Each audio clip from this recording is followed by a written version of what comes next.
Good evening and welcome to the Winton Woods State of the Schools Address. My name is Karina Denny and I serve in community and public engagement. I'd like to take a moment to thank our student ambassadors tonight. You probably saw them as you came in. They took a break from their homework and AP testing, right, studying, to be able to serve our community in this way. Before the superintendent shares his address, I'd like to introduce an educator with over 30 years of experience who's dedicated to supporting initiatives which create an atmosphere that empowers students to pursue lifelong educational and career goals. Please help me welcome Dr. Viola Johnson, our board president. Waiting to see who you were introducing. Okay, so I need to hold this and this. Okay, all right. Good evening. Welcome and thank you for taking the time out of your evening to attend the Superintendent's State of the Schools Address. I stand before you this evening to introduce the Speaker of the Hour, Superintendent Anthony G. Smith. We all can probably agree that Winton Woods City School District has endured many struggles. However, there's been many positive changes within my tenure on the school board, and many of those changes were due to the visionary leadership of Superintendent Smith. Visionary leaders create and develop thriving organizations that achieve long-term success. Before Superintendent Smith arrived, I don't necessarily remember having a Superintendent State of the Schools Address. However, the Superintendent State of the Schools Address gives us an opportunity to hear about the district's goals that have been set and met, the transition to project-based learning across all grade levels with the structure of student autonomous learning and self-expression at its core, along with other noted changes to curriculum, academics, classroom, school conditions, i.e. new buildings, athletics, district leadership, and other things that are on the horizon for the district. With Superintendent Smith in place, I think that we all can remain optimistically hopeful in watching the Winton Woods City School District continue to soar in an upward spiral and become the destination district. Again, welcome, and thank you for being here. And Superintendent Smith, you have the floor. You need to be mic'd. Are you going to hold this too? Yeah, no, I'm gonna put it on so I can do my TED talk. Okay, so I'd like to thank two people, Mrs. Denny and Dr. Holden. They had a visit to China several years ago and brought me this tie back, and so I decided to wear it today.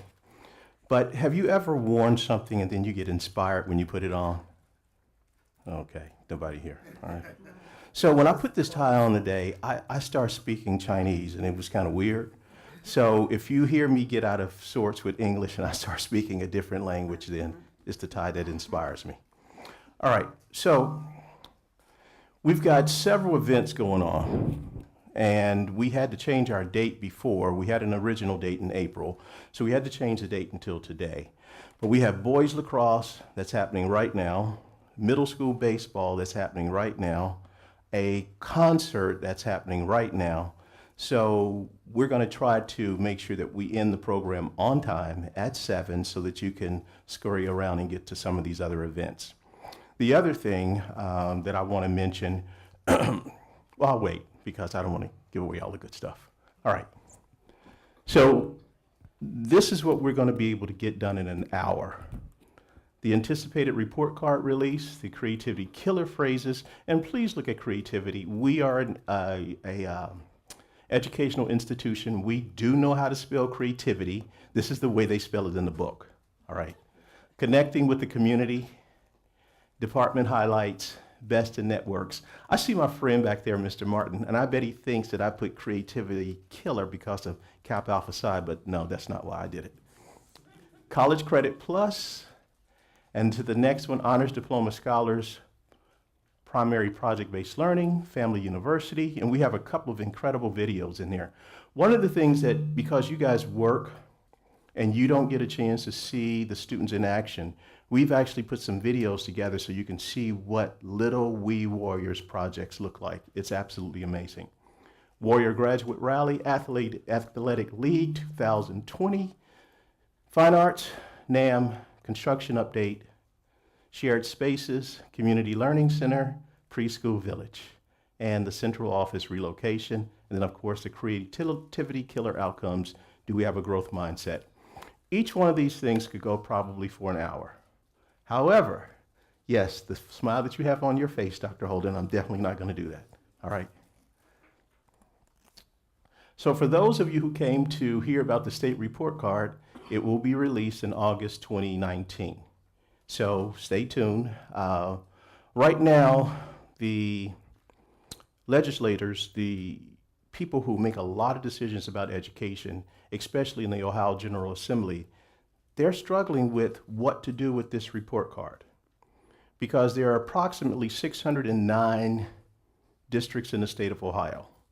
And they did a survey. How many districts in the state of Ohio were satisfied with the report card and as also the funding that they received? So out of 609 districts in the state of Ohio, how many of them in the survey said we are totally satisfied with the state report card and the funding that we receive? Any hands of anybody want to give me a stab at out of 609? There were a few. Any idea? Dr. Holden, you cannot answer this question. 40. That would seem like a pretty safe number. 8. And guess what? They all look the same, very, very affluent, and no diversity. So that kind of tells you what the spectrum looks like.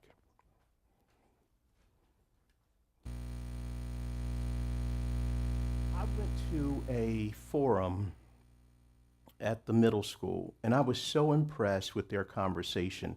This was one of the topics. This came up where a student came up to the platform and asked a question to a panel of, I guess they were experts, I don't know, maybe. It says, for many years, there have been various attempts to fix our education system. Why does it seem to be that schools who serve minority students who come from poor communities receive the least amount of funding? What can we do to fix this? Now, this is a state issue, but what can we do on our local level to make sure that we are meeting the needs of our students? We have to get out and vote and make sure that we get our fair share. That's what we do. One of the things that you see out there with the construction site, that's our fair share. Because there are districts all around us that were in the process of building new schools, having new designs, new reconstruction efforts and opportunities. So we are part of this whole mix. And guess what? There are some schools now that have decided we have passed our bond, or we passed our bond, we are now ready to build, and the state says we're out of money. So can you imagine if a district had made that decision, made that commitment, and now the state says we have to raise more funds? Would you be a frustrated community if we supported the bond, made all the efforts, made the attempt, did all the campaigning, did all the work, we're very, very encouraged, and then the state says we're out of money? What would you do? You would wait until they raised more money. And the public would have a very, very discouraging piece of information to give the superintendent. Why did you wait so long? But we're not in that situation, so good. These are the creativity killers. And look at these statements. I'm going to not ask you to raise your hand every time I call on one, but for the most part, anybody ever said any of these things? Not necessarily about your work, not necessarily about Winton Woods schools, but maybe in your own life. It won't work. That idea is silly. We tried that before. It will cost too much. It's too radical of a change. We're too small. Let's get back to reality. The community will be upset. You don't understand the problem. Let's shelve it for the time being. Let's not step on any toes. We don't have the time. We'll look foolish if it fails. Let's form a committee to study it. It's not practical in our situation. If it ain't broke, don't fix it. You're ahead of your time. The one that comes out well, I won't even tell you which one comes out the most. Anybody here guilty? What about in your own personal life? Okay? So, Mr. Jones, your wife says, let's remodel that kitchen. How many times have you said this stuff?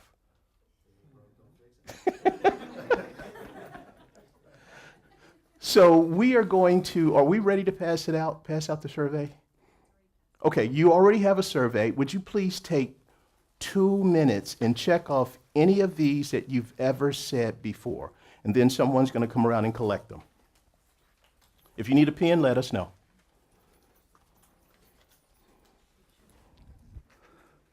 Now, Mr. Dixon, our great assistant principal at the middle school, might say he's never said these, but I saw him on the news with that furnace that broke.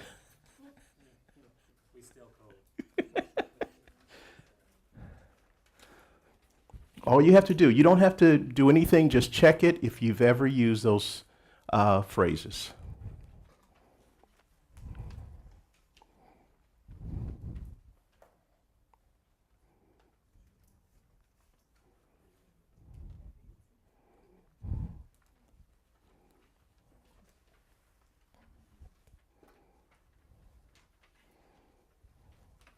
Now, some of you are finishing rather quickly. I know you probably need to still be working on that, because you probably said the whole thing. So look at it very carefully. And I know some of you are saying, I didn't say it today. It doesn't necessarily mean today. Let's make it broad. Have you said it this year?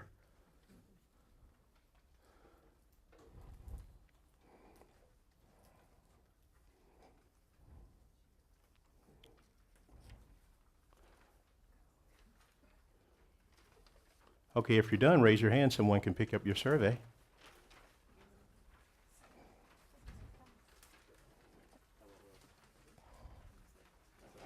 Because our great teaching and learning director has a photographic memory, she's going to remember every person and exactly whose paper is whom. So keep that in mind.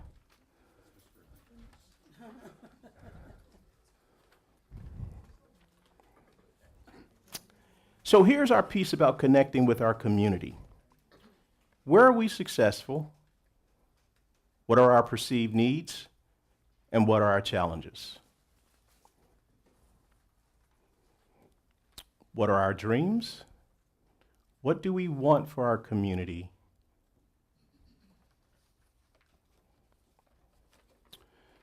So, Mr. Denny, raise your hand, wave, smile to the public. All right.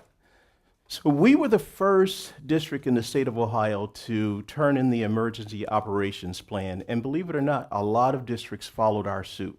We were number one. Is there anything to brag about? Yes, because more than anything else, other than educating young people, one of the things that we want to make sure first and foremost that they are what? Safe. The first plan to be rolled out. And thanks to Mr. Denny, thank you very much for your hard work and how you fought the state many, many times, and we battled. But at the end of the day, we were the first one, and they're using our Homeland Security document for other districts. So, no, we didn't get any money out of it. I can see your face, Ms. Harrison Fowler, but maybe another time. So one of the things that we want to do, I want to make sure that there is a plaque that gets hung in the hallways of our school. Anybody know what I wanted to say? Anybody have an idea? The best place to work. The number one place to work. How many of you have ever seen those? So I saw one at the Hamilton County ESC, and because it was green and blue, I thought if I took it and hung it up, we could have it, but I want to earn it the right way. So if you walked in and next to my office door, Mr. Jones, it says, the best place to work, what would you say? Great place. Mr. Jones, you have all the right answers. I'm going to keep calling on you. All right. So one of the things that we wanted to do, because we know districts are not doing this, we wanted to make sure that we had safety training for our employees. So all of our employees will go through a safety training course through an incredible company, Premier, and we wrote a grant. They accepted it. We made sure that all the amenities were there. And if you notice, there is a situation, if you see our EMIS coordinator and Ms. Hobbs, our technology director, she is attempting to show her what an assault feels like. That's not real. It's a plastic knife. So she's not damaging her. And I tell you, they really are friends. So this is not anything that's real. But the safety training course, we never know when an event is going to take place. And they asked us to wear our regular clothes instead of going home and changing in jeans and things like that. Anybody have any idea why? Because you might be assaulted or something in your normal wear. Right. So I can't say, hey, listen, don't damage this suit. Can I go home and get the Nike sweatsuit? Of course, you can't work that out. So what this tells us, we did some surveys with some other districts, and teachers want to know, how do you make sure that I'm safe? This is a good marketing tool because it tells people you care about your employees. So we're going to continue to make sure that all of our employees have the safety training. For people in the audience, at least people on my team, if you've had some of the training, please raise your hand. All right, beneficial, worthwhile. Mr. Jones, I'm going to try it on you one more time. Did you practice any of this on friends and family? Usually we warm up before school, Mrs. Stiles and I. Okay. So if I show this to anybody on our team, they know what this means. That means stand back, I'm dangerous. That's what that means. All right, very good. So Mr. Jones, but you have not practiced this at home? No, okay, very good, very good. The other thing, with our administrators that are in our building, they're running small cities and towns every day, 500, 600, 700 students. And we have to trust their vision, trust their attitude, trust their ideas.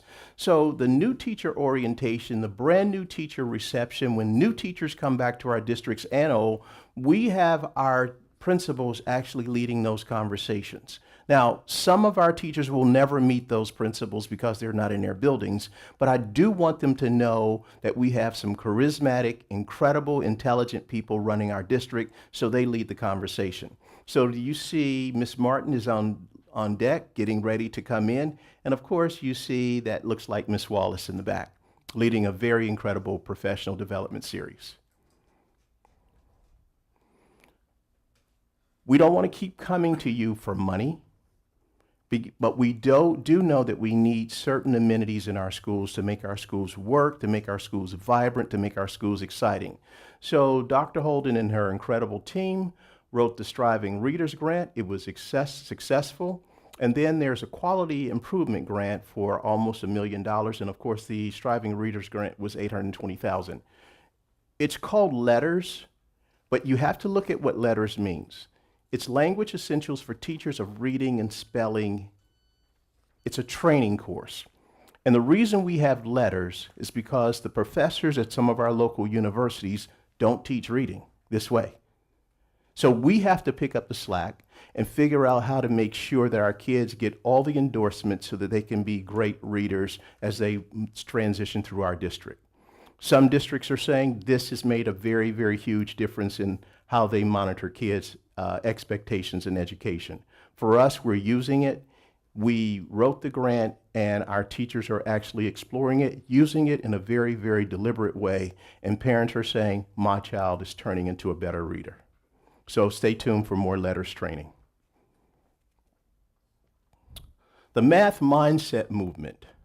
Dr. Ragland has been very, very instrumental in making sure becoming the math teacher you wish you had. Raise your hand if math is your struggle. Okay, so everybody on this side, you're great math people. All right, Dr. Cupoletti, Dr. Pennycuff, I believe you. Mr. Dixon, I don't know. All right, so let me try this again. If you're a great math person and math was never your struggle, raise your hand. And you loved it from birth. Okay. So becoming the math teacher you wish you had. Dr. Ragland, were you a struggling math person? I did struggle with that. And now you're what? And now I don't struggle. Okay, Mr. Jones is going to work with you on some of your answers, all right? Because we planned that all week, Doc, and I thought you had it together, but that's okay. All right, but imagine liking something that you used to struggle with. That's amazing. That means you've overcome a struggle. We also have something where we're working with the city of Forest Park and the mayor is an incredible resource. we have young people who've made some decisions that are not right. House Bill 410 says that we have to find truant students, bring them back, educate them appropriately. It is not an option. However, one member of the board, Dr. Johnson, asked me a question in one of our sessions. Superintendent, I know you're working on House Bill 410. Are you doing it because the state says do it? Or are you doing it with fidelity? And the fidelity means that we're trying to work with the mayor's office to have diversionary court, where we could meet young people in a court setting to talk to them about the importance of coming to school, coming on time, making very, very good decisions so they can stay in school. Kicking kids out of school is easy. However, in this thing called project-based learning, imagine a student missing 10 days of school and the projects that go with it, you're already overwhelmed. So what we want to do with the diversionary court, Dwight Campbell, Tanya Bray, who else is on? Stephanie Mahan. They've come up with this great thing, and guess how much it costs the district to run diversionary court? $0. Costs nothing. And the mayor is contemplating letting us hold it in his chambers so that we can make the real impact for students. So it's going to be a very, very different attitude about what happens in Forest Park. And one of the things that the mayor mentioned, some of these families that are struggling are some of the same families that are struggling in our community. So if we can catch them early on, we can make a big difference. One of the other pieces we want to make sure that we do, in the summer, we know that some young people will struggle in the fall. If we can catch them in the diversionary court in the summer, that means we've taken care of a lot of attitudes and dispositions for the fall. So stay tuned. This is that whole piece about House Bill 410, and our EMIS coordinator makes sure that we have all of our attendance data recorded so we know exactly how many students are missing each day, how many hours down to the second. We want to make sure that we track it very, very carefully, and not necessarily to create this diversionary court attitude, but to make sure that students are coming to school and their attendance is counted and they have time on task. How many of you attended the Family University? Incredible. Parents are excited. They're talking about it, the buzzwords about these are some of the educational sessions that we attended, and these are the life lessons that we're able to help our young people get through. Night of Freedom, anybody there? Incredible. Where the Freedom Center has extended their hand to say, we want you to come back every year, because we are very, very proud of how this thing turned out. And then the Warrior Community Partners. If you know anyone who wants to be a Warrior Community Partner, that wants to give back a little of their time and a little of their energy to support our work, please let us know. Mrs. Denny, raise your hand. You can contact Karina Denny and she will make sure they get all the information. In order for us to be a 21st century learning model, our technology has to be up to speed. So we've worked on this great idea called CoSpaces software. And these are projects that are brought to life through virtual reality, where students were able to tour our building, tour our facility, look at the schools before they were even created, which created a level of excitement for our students talking about what's going to happen in the 21st century. Ms. Hobbs has created this great attitude and great conversation with Sprint, a 5-year grant. So a lot of people talk about grants and opportunities, but we talk about what is sustainable. So if we can do it one time, that's not good enough.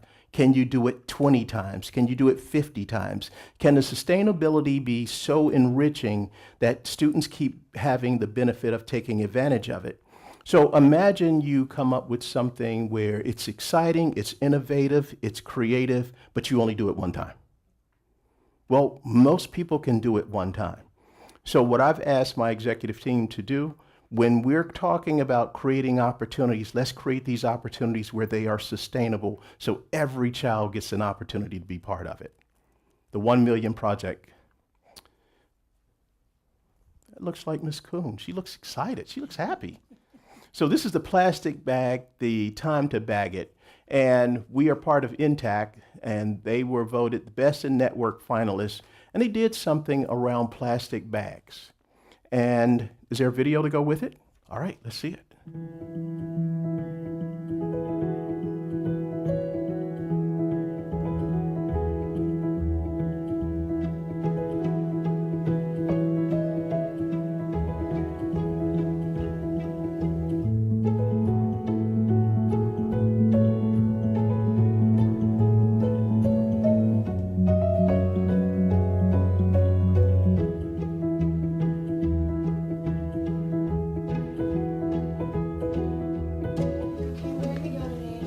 from northern, southern, and eastern Europe.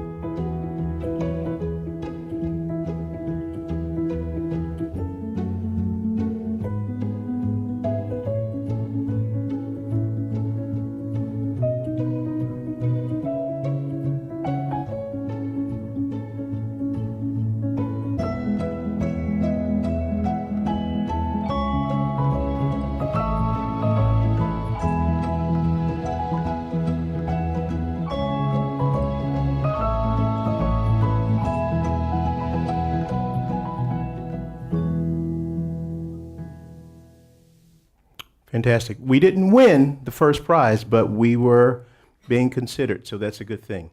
I am challenging the 5 members of the board to allow me to use the plastic bag concept to build a new board office. What do you think?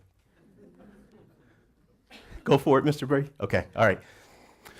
All right, so Mrs. Martin, raise your hand. Mrs. Martin is our middle school principal. And Mrs. Martin is working in the doctoral program at the University of Charleston. What did I say? Did I say middle school? You got a promotion. All right, way to go. All right, because I don't really make mistakes. All right, so I said the elementary school. You guys are not supposed to correct me. I'm supposed to have some fun kind of doing this thing and be on my own. All right, but we had a group of young people visit and tour the campus in March. They were so impressed at the University of Charleston that they're going to offer scholarships to some of our students.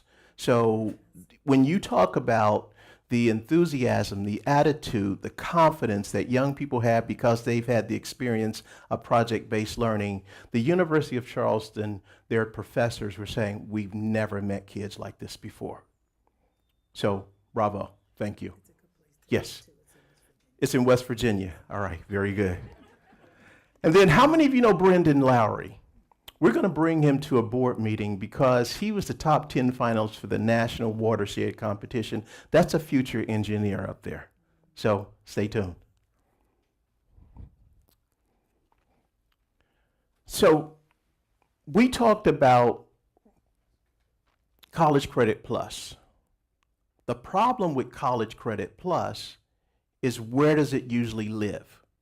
On a college campus, which means some of our young people don't have the resources. They have the ingenuity, they have the brain power, they can't get to the college. So we have been working, the teaching and learning department, Dr. Holden, Dr. Ragland, and all of the people that support their work have been working diligently to bring College Credit Plus. The high school principal is excited. Anybody ever seen Mr. Martin do a backflip? Okay, before we end this, he's going to come up and do something. All right. But he is excited because look how many on-campus classes, because these are taught by professionals that have to have a master's in the content, algebra, pre-calculus, calculus, leadership, and English. However, that's not the exciting part. The exciting part is our growth track that goes along with it. 36 students qualified for algebra, 39 for English, 42 for leadership, 29 for pre-calc, 5 for calculus. It's an 81% increase over what we had before. So the whole attitude about it is the more you involve students with the work, the more opportunities you create, the better the outcomes are.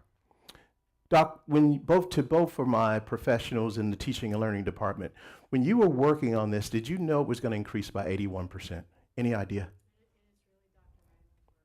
Okay, all right. Doc? I didn't know it was going to increase by that much, but I'm glad I was able to build some relationships with key people to bring the testing to us. That was another bonus. Bingo. Bravo. All right, so what's the goal? The goal is to increase it, keep increasing and adding more classes every year. Okay, so if we can get those numbers to be doubled next year, that would absolutely be incredible. So that is the goal. They'll be doubled next year? All right, Waycross, make sure you get a picture of her. Our incredible honors diploma students. These students have gone through a whole rigorous assessment. They are honors diplomas recipients that's recognized by the state of Ohio. So the students that are at Sycamore, Lakota, Walnut, Xavier, any other place that have the honors diplomas endorsement, these students have the same endorsement because they have been recognized saying we have soared to a whole nother level. Mr. Martin has already assured me that the sophomores that are in this category, he's already met with parents and had conversations. These are the next group. And so our junior students are going to transition and have the same great opportunity. They will be recognized, they'll be recognized on, what's our date? 14th of May. 14th of May, and I'm going to tell you, it's going to be a long program because that means we have a lot of students to recognize. So what if our recognition program for academics lasted 10 minutes? What would that tell you? That means it's only 2 kids. So this lasts 46 hours and 15 minutes, but that's okay. So just stay comfortable, get a good seat so that all the kids can really feel like your warmth and your endorsement. Awesome.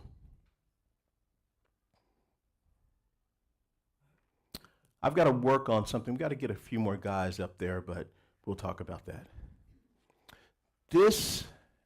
Okay, so the purpose of showing you the academic top scholars, the honors diploma students, the purpose of showing you that first and showing you what the primary project-based learning opportunity looks like was very, very intentional. Imagine these young people. Remember, the students that you see that are honor diploma students never had the project-based learning opportunity in primary. Look at a primary group going through a project-based learning endorsement. It's absolutely incredible. But as you watch, one other thing that I want you to consider, imagine what these students will look like when they're seniors. It is day 1 of Changemakers, which means Field trip day. we are on our way to Matthew 25 Ministries to launch this project.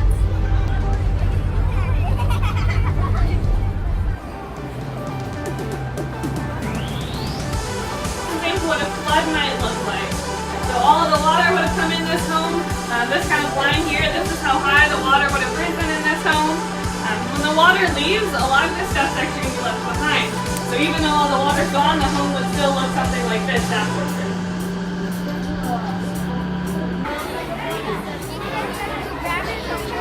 The next. Like this.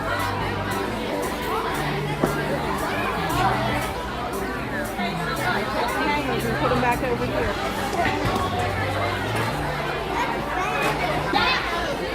This is our project of change. We are taking photographs to people who need them. Hey friends, yesterday we went on our field trip to Matthew 25 Ministries and launched our project. Today we have our entry document that is going to tell us more about the driving question and about what we're actually doing in our project. I'm going to pass it out, take one, and pass the rest silently behind you.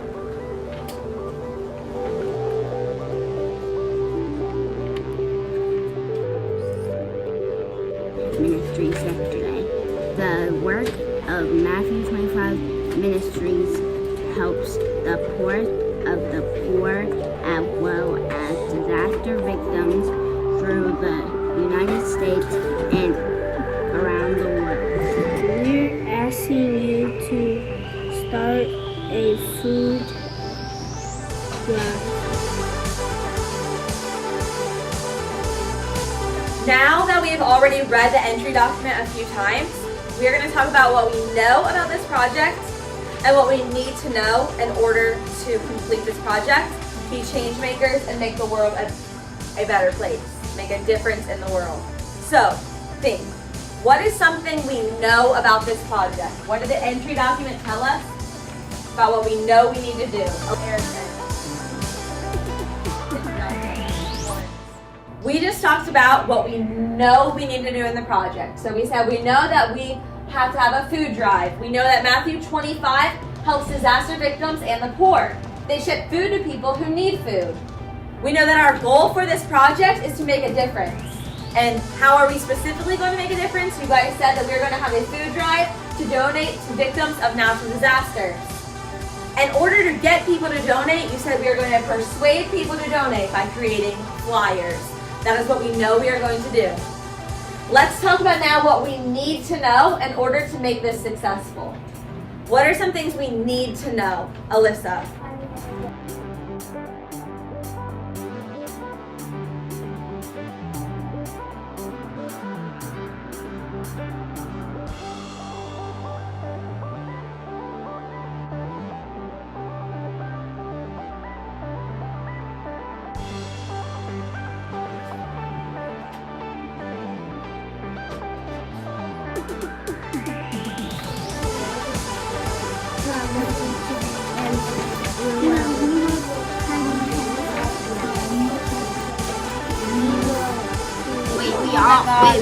We all didn't even agree on that. You're the one that got all the answers. You're just coming up with stuff by yourself. Okay, tell you.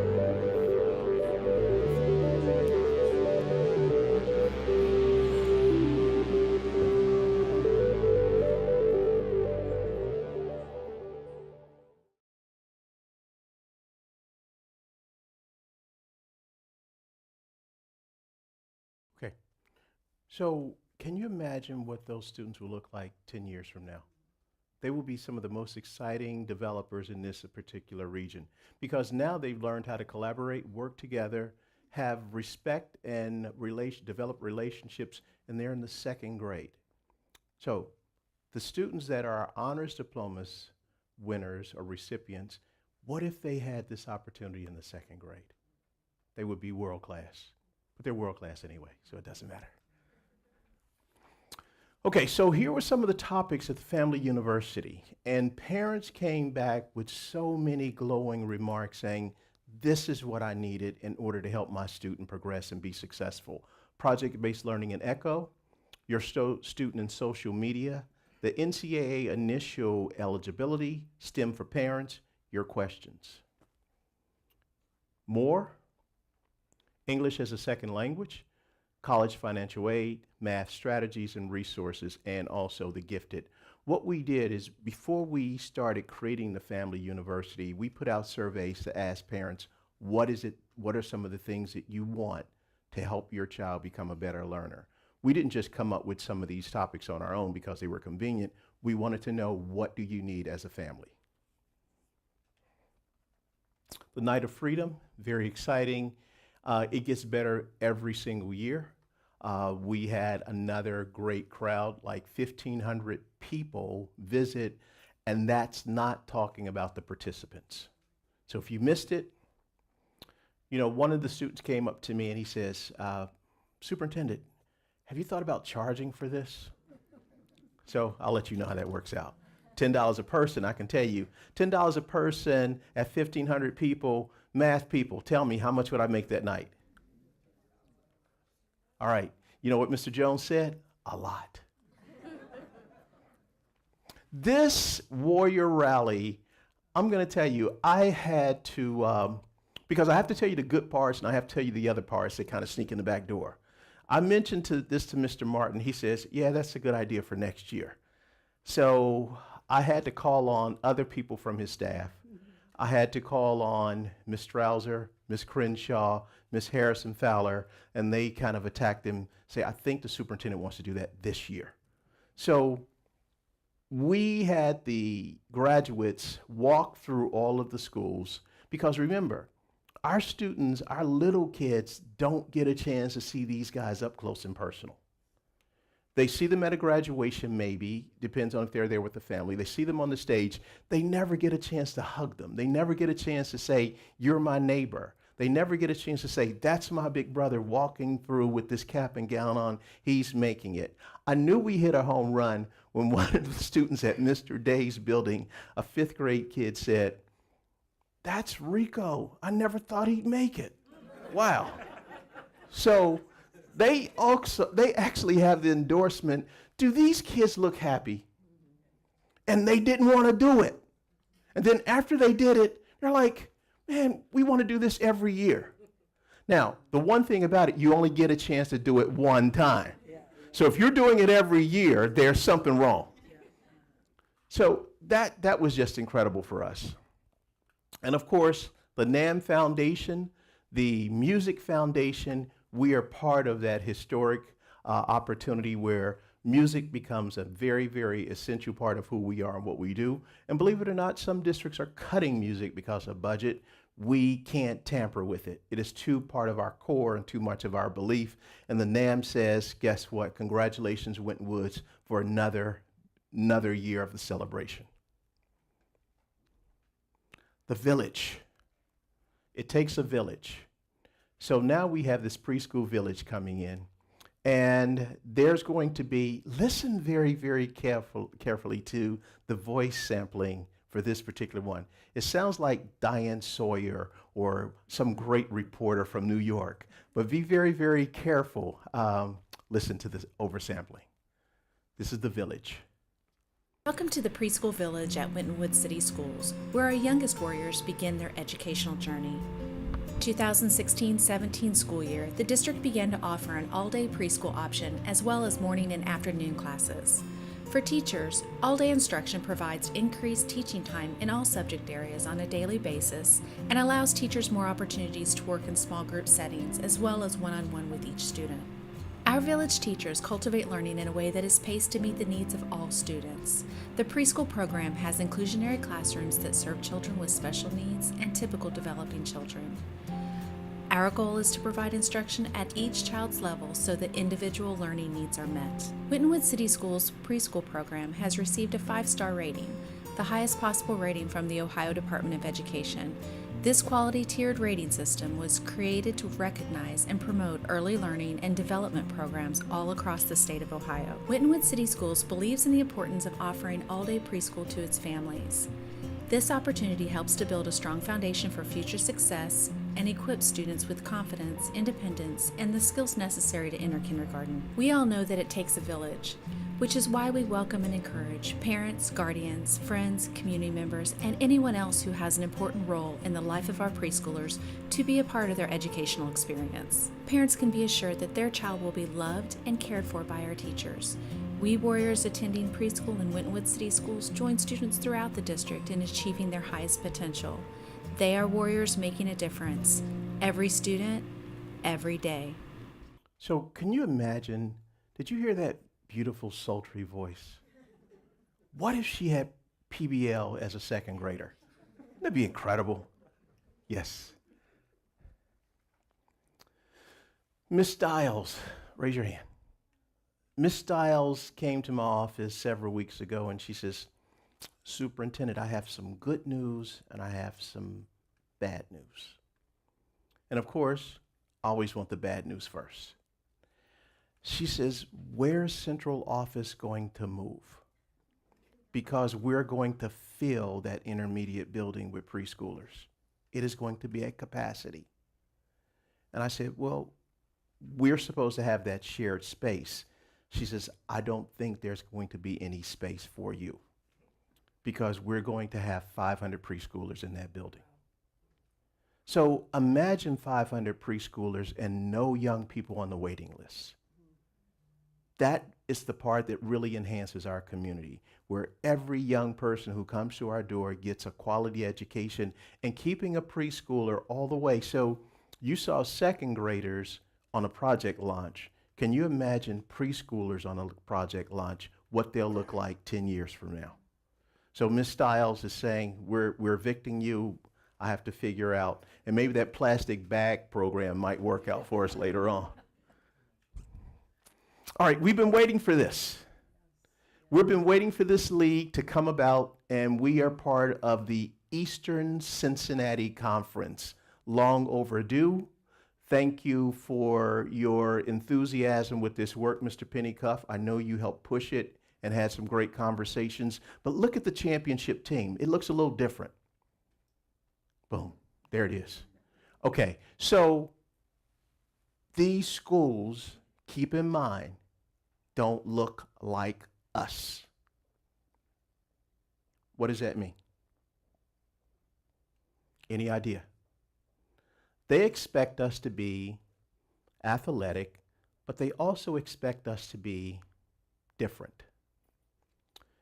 We're excited about this opportunity simply because it gives our kids a chance to be showcased by various universities, and our band, and our cheerleaders, and our drill team. So it wasn't just about the football, it was about every sport and every opportunity. And what you see here is this is a very, very strong group of districts.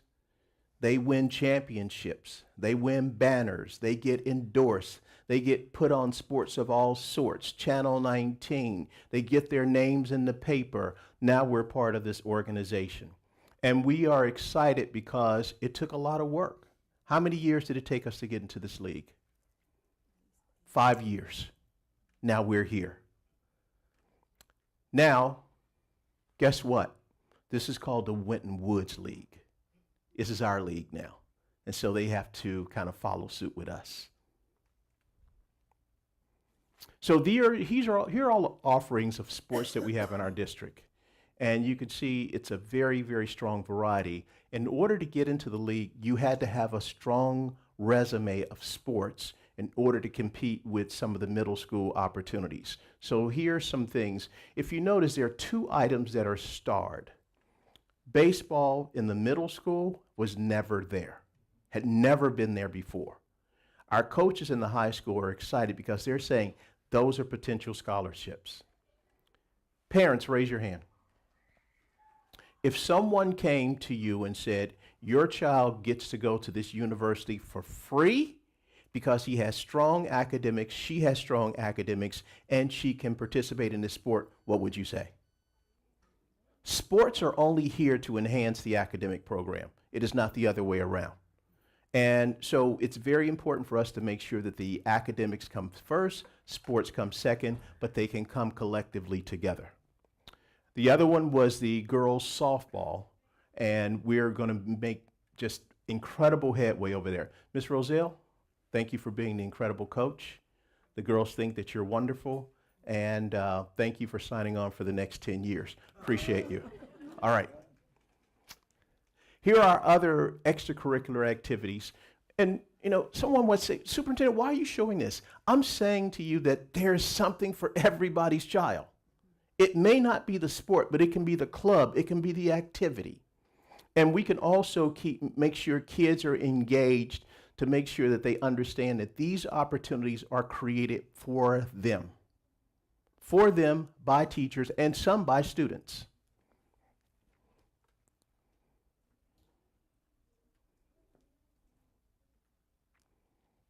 I need your recipes.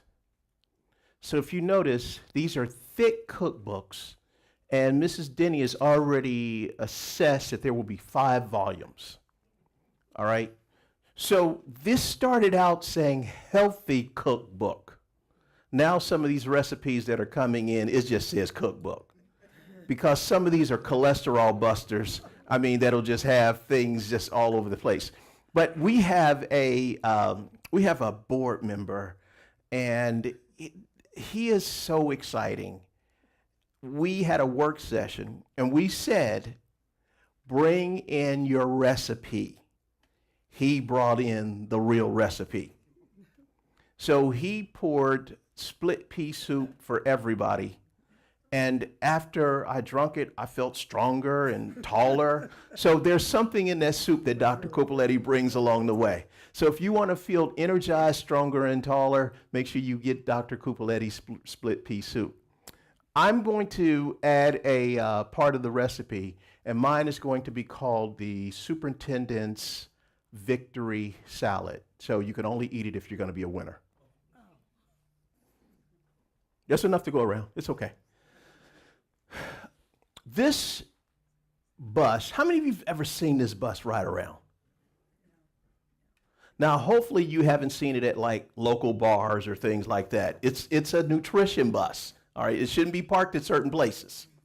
But this bus, with the generous donation of Mercy, will have the opportunity to run 6 days a week in the summer.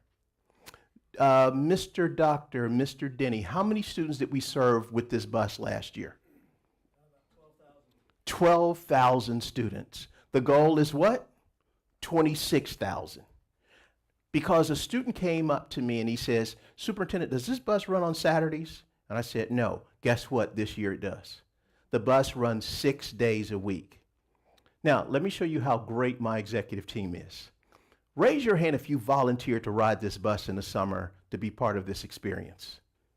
Yes. Get Waycross, make sure you get some pictures. So imagine, how many of you have ever had a favorite teacher? Imagine the bus pulling up and your favorite teacher leans out to give you a breakfast or to give you a lunch. How would you feel? That's exciting. That's how you build community. You build community by being part of the community. What? Oh, Dr. Johnson says the board's going to ride that bus. Absolutely. All right. So we're excited that these are the stops that it'll make. Powell Crosley, Green Hills Community Building, Quail Meadow Apartments, Forest Park Apartments. If someone had a great contest and you were the recipient, you were the winner, but you couldn't get to where the prize was, how good is the prize? No good. So we've told students for years, get to this building and you can get a free breakfast and a lunch. They're like, I can't get there. Now the bus will travel around to get you the food that you could actually appreciate. So that's a good move. Creating opportunities. I'm sure you've seen this workout here. I know Mr. Martin and Mr. Sanker are up close and personal. They see it every day, all day. But these creating opportunities, the new tech updates about our technology department and also our important information about this construction site puts us on the map. We are one of these districts of destination because we will have the new facility state of the art. Some things that SHP has never ever built before.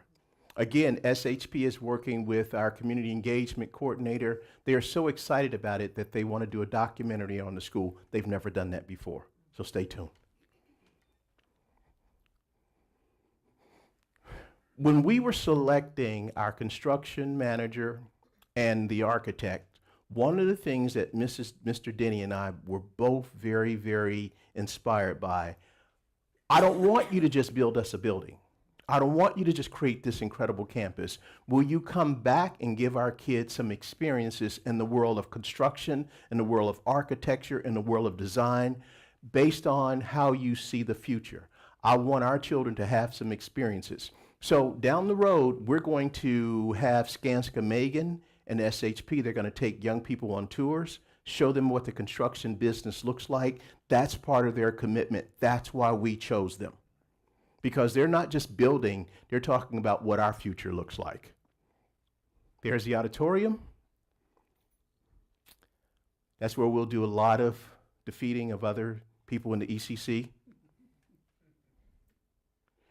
One of the things that the community mentioned, Superintendent, we are excited about these new schools. However, this is a 7-12 campus. We don't really want 7th and 8th graders intermingling with 9 through 12. Will there be a separate entrance? Far left, that is a separate entrance for 7th and 8th grade that takes them right on their 7th and 8th grade wing.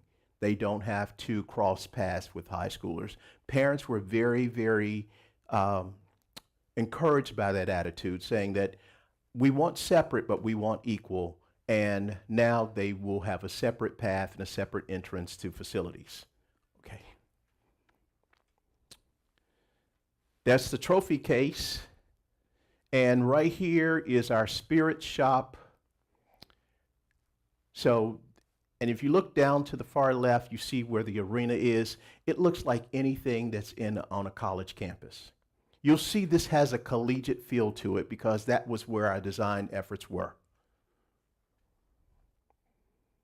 This is one of the distributed dining areas where it will serve about 150 students per section so they can still intermingle and have that experience and not have this wasted space of this cafeteria that you only use for 3 bells a day. So we're using our building very, very efficiently. That does not look like a K-6 school. It looks like a campus. It looks like a college. We wanted it to have a collegiate feel to it. And one day, I'll be able to do the state of the schools right there outside, which will be an exciting event.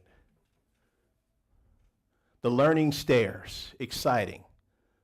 So imagine those stairs being full and young people doing presentations in collaboration with each other because they're on the learning stairs, enjoying their colleagues, enjoying their efforts, having great inspirational conversations.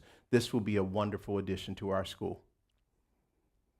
The collaborative learning area on the South Campus, it looks like young people having fun, but imagine twice that many kids in that experience. The final piece is the Community Learning Center. We know that health is very important to our community, so we're going to incorporate a Community Learning Center in conjunction with Mercy for vision, dental, mental health support. And believe it or not, I had a legislative breakfast with some state reps on Friday. And one of the things that Dr. Johnson and then Dr. Copoletti noticed, these districts were talking about something very, very important. Most of them had mental health support. They had a mental health provider. Usually they had one. Based on the 3rd grade guarantee, based on high stakes tests, based on some of the endorsements and some of the things, the prerequisites based on the state of Ohio, most of these districts have 4 mental health providers because there are more psychotropic meds passed out to children in school than any other time in our history because the overabsorption of state testing. How many months do you test out of the year, Mr. Martin?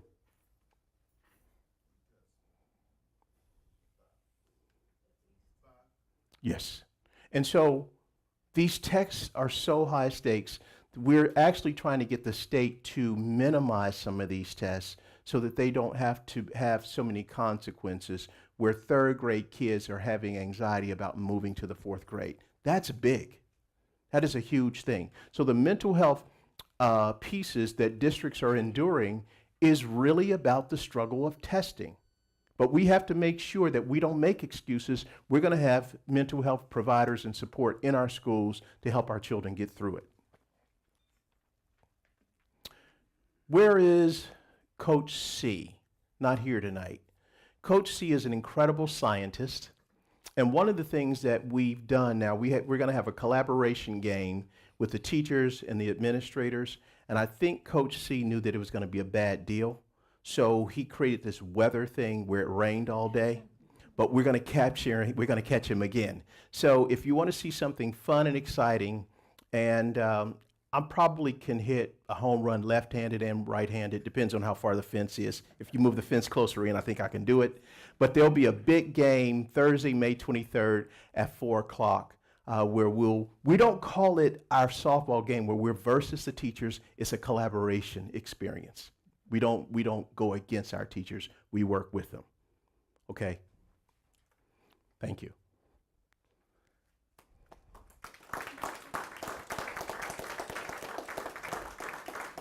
So I need my trusty timekeeper. What time is it, Miss Jordan? 6:59. All right. So remember, there are some other events and other activities taking place on this campus. And if you notice, one of the things that we called our new schools, we called them the South Campus and the North Campus because it creates an opportunity that says these are collegiate experiences. Remember, every child might not go to college, but we want them to make sure that they are future ready. Any comments, suggestions, questions at this point? You have the surveys? Okay.